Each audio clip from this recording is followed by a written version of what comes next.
আমরা দোয়া করি কিন্তু বুঝতে পারি না দোয়া কবুল হয়েছে কিনা। আমরা কিভাবে বুঝবো যে আমাদের দোয়া কবুল হয়েছে?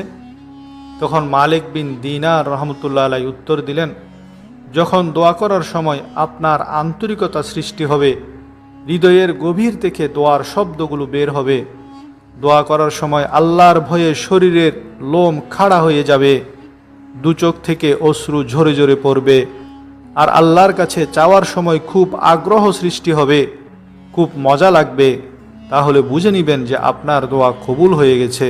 আর যখন দোয়ার সময় শুধু রুটিন ওয়ার্কের কারণে দোয়া করেন, মনের গভীর থেকে আওয়াজ আসে না, আল্লাহর দিকে মনোনিবেশ থাকে না, তখন বুঝে নেবেন এই দোয়া কবুল হয়নি।